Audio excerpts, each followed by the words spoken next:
Salam semuanya. Kita lanjut ya. Pada judul materi ruang fungsi gelombang partikel tunggal ini, sekarang kita akan membahas bagian ketiga dari 4 sub materi yang ada di sini. Jadi ini video ketiga ya. Berarti kalau kalian belum belajar yang A dan B, maka cari dulu video bagian A dan bagian B-nya. Sekarang kita akan belajar mengenai sifat tak komutatif perkalian operator. Nah, ini video bagian ketiga ya sekarang. Berkaitan dengan sifat tak komutatif dari perkalian operator ya.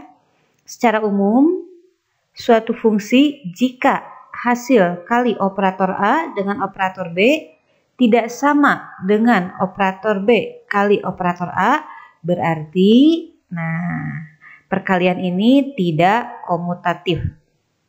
Contohnya ya, langsung ke contoh saja. Teorinya sederhana, cuma ini saja.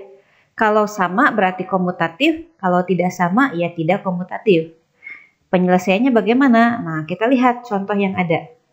Misalnya operator A adalah operator perkalian dan operator B adalah operator diferensial atau turunan. Kita cek apakah kedua operator ini komutatif ataukah tidak ya. Berarti operator A kali operator B kita kalikan ke suatu fungsi. Nah, fungsi ini dari mana? Ya kita pinjam saja, karena suatu operator tidak akan bermakna ya, tidak akan mempunyai nilai jika tidak mengoperasikan suatu fungsi. Makanya di sini kita ambil fungsi gelombang psi. Ya. Nah, berarti operator A-nya kan tadi X. Operator B-nya du X, dx ya. Kemudian ini fungsinya. Jadi ruas kiri ada fungsi, ya tentu saja ruas kanan juga ada. Karena ini kan hanya pinjem. Selanjutnya, kalau sekarang kita balik. Nah, ini kita simpan saja dulu. Kita lihat hasil dari pengoperasian operator B dengan operator A terhadap psi. Apakah hasilnya sama dengan yang warna merah ini ataukah tidak? Nah, kalau ini berarti B dulu urutannya, yaitu D, dx, A-nya X, kemudian ini psi-nya. Nah, kalau yang ini bisa kita uraikan. Nah, sebelum menguraikan, kita ingat kembali.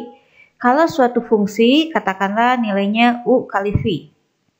Maka, turunan dari fungsi tersebut atau F aksennya adalah U aksen V tambah U V aksen.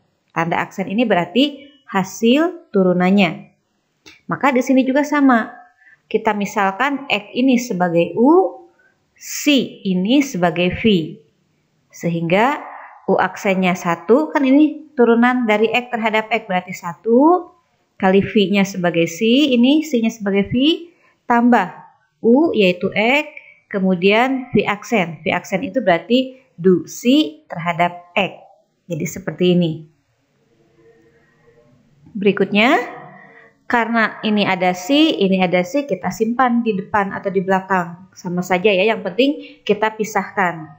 Maka yang di dalam kurung ini tinggal angka 1 tambah X D dx.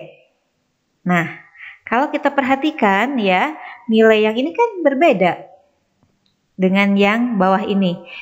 Sehingga kesimpulannya ya A kali B, ya operator A kali operator B ternyata tidak sama dengan operator B kali operator A. Sehingga dua operator A dan B ini tidak komutatif.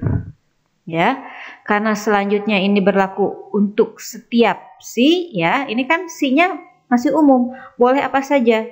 Sehingga bolehlah kita samakan, kita tulis bahwa nilai D dx ini ya, D dx dari X itu akan sama nilainya dengan ini, dengan kita melepaskan nilai psi-nya ini. Maka secara umum bolehlah kita punya persamaan seperti ini. Jadi nilai ini setaranya ini. Ya, ini harus diingat, nanti akan terpakai pada materi berikutnya. Oke, itu saja teorinya terkait dengan komutatif dan tidak komutatif ya. Intinya tadi komutatif berarti sama hasil kali AB dengan BA, tetapi kalau tidak komutatif ya tidak sama. Oke, ini latihan langsung ya. Tadi kan contohnya barusan sudah. Sekarang latihannya. Nah, diketahuinya A operatornya, operator A maksudnya nilainya X, operator perkalian. Kemudian B adalah operator momentum. Nah, operator momentum seperti apa? Lihat lagi slide yang membahas mengenai operator momentum, video pertemuan sebelumnya. Pertanyaannya suruh diuraikan, apakah kedua operator ini komutatif ataukah tidak ya? Silahkan dicoba, jawabannya kita diskusikan di grup. Nah, untuk pertemuan submateri yang ketiga ini saya cukupkan.